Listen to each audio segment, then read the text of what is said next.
Bonjour à tous et bienvenue sur ce nouvel épisode. Aujourd'hui, nous partons sur une série de 2 épisodes. Donc, dans cette série, je vous présenterai les différents outils que nous avons. Et donc, à la suite de ces épisodes, vous pouvez en commentaire ou sur Discord me dire des idées que vous pourriez avoir eues durant ces vidéos que je pourrais réaliser grâce à ce matériel. Allez, c'est parti.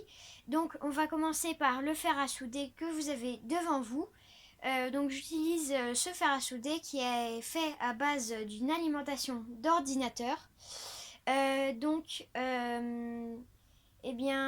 c'est un fer à souder fait maison. Ils font avec un étain qui fond dans les 280 degrés. Il ne peut pas aller beaucoup plus loin que ça, donc du coup c'est un étain d'assez mauvaise qualité, mais il suffit très largement quand on souhaite faire des soudures pour débuter. Donc après nous allons passer sur un des robots que nous avons. Donc on va commencer par le robot qui est le plus simple d'utilisation. Donc c'est un robot Micro Maken V4.1. Voilà. Donc il est muni de plusieurs capteurs et fonctionne avec une carte microbit. Donc la carte microbit que nous avons et donc que nous utilisons est une carte microbit V.1. Voilà. Donc nous allons passer à la suite. Donc nous avons aussi un multimètre qui est très pratique quand nous voulons par exemple donc tester une pile. Donc je pense que vous connaissez le fonctionnement. On met le positif sur le positif et le négatif sur le négatif et ça va nous afficher la tension. Voilà. Alors donc il bug un peu des fois, mais là on peut voir que j'ai une tension dans la pile. C'est ce qui va nous amener justement à la catégorie des piles et des batteries. Donc j'ai plusieurs types de piles et de batteries. Donc deux piles 4,5 volts non rechargeables. J'ai aussi 3 piles 9 volts non rechargeables aussi, mais nous allons bientôt recevoir un pack de 4 piles très certainement. Et après, pour terminer sur le plus classique, ce que tout le monde a chez soi, des piles. Donc nous avons 6 piles rechargeables et après le reste, ce sont des piles non rechargeables. Donc nous passons à la suite. Donc après, nous avons des LED 3 mm. Donc c'est un paquet de 750 LED que nous avons reçu il n'y a pas très longtemps. Dessus, j'ai mis tous les calculs de la loi d'Ohm, donc pour le besoin pour les différentes résistances. Voilà. Ça pourrait être sympa de faire des petits programmes avec, comme par exemple un feu rouge qui se déclenche au bout d'un moment. Allez, on passe à la suite. Donc si on retourne dans la catégorie des robots, nous avons un robot fait maison que j'ai fait moi-même il y a quelques temps, équipé de 4 servomoteurs 9 grammes et d'une carte Arduino Uno R3. Voilà. Donc là vous avez toutes les connectiques derrière et donc du coup c'est un robot plutôt classique comme on peut retrouver un peu partout. Après le club a développé un robot un tout petit peu plus complexe que celui-ci. Donc que je vais vous montrer tout de suite. Donc voici le robot dans sa boîte de transport. Donc là nous pouvons le sortir. Donc là il est équipé de 6 servomoteurs pour l'instant, mais nous allons en rajouter 2. Il a été refait il n'y a pas très longtemps. Donc on a refait tout l'esthétique. Et donc à l'intérieur nous avons aussi une carte Arduino Uno R3. Et bientôt, il sera équipé d'un écran qui sera sûrement tactile et de plusieurs capteurs à ultrasons et peut-être une caméra intégrée. Donc, on passe à la suite. Donc, tout en restant dans l'électronique, nous avons aussi plusieurs plaques à essai, donc de différentes tailles.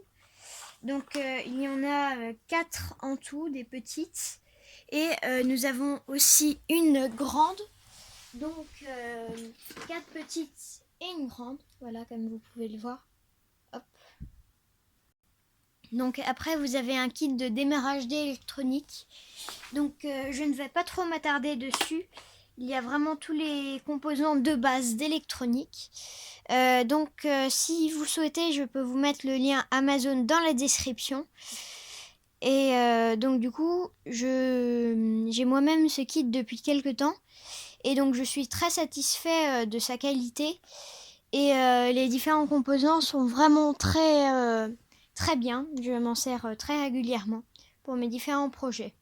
Voilà, donc après un élément qui est indispensable selon moi, donc c'est le pistolet à colle. Donc là c'est un petit pistolet à colle, mais il suffit largement avec l'usage dont j'en ai tous les jours. Après nous avons quelques pinces coupantes, voilà. Donc c'est très pratique quand nous avons besoin surtout de couper des fils, des câbles. Après un petit lot de câbles, donc deux types de câbles. Des câbles femelle vers mâle et des câbles mâle vers mâle.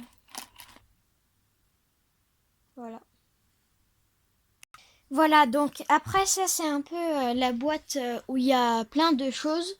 J'y range principalement les câbles dont je me sers le plus souvent.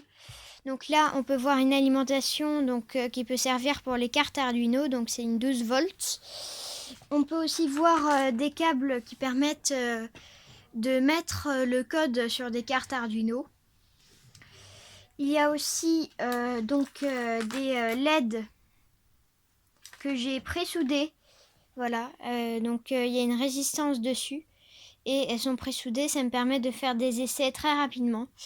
Donc c'est une résistance qui est adaptée à la LED du coup. Donc là, un câble USB vers câble, voilà, donc je sais pas trop quoi en faire. Si vous avez une idée, n'hésitez pas à me le dire en description. Et après, j'ai quelques têtes de câbles USB, voilà, j'en ai deux ou trois, je sais plus. Et puis voilà pour cette boîte. Nous avons aussi un kit de robot rover, donc comme ils disent. Ça permet de créer un petit rover donc en bois avec un panneau solaire et un moteur à l'intérieur pour pouvoir le faire avancer. Dans le câble, j'ai aussi un connecteur jack vers jack. Voilà, donc c'est la fin de ce premier épisode. J'espère qu'il vous aura plu. Donc aujourd'hui, on a vu principalement mes outils électroniques. Et la semaine prochaine, on verra les outils un peu plus grands, voire les machines que vous pouvez voir ici et ici. Donc on se retrouve la semaine prochaine pour une nouvelle vidéo. Salut!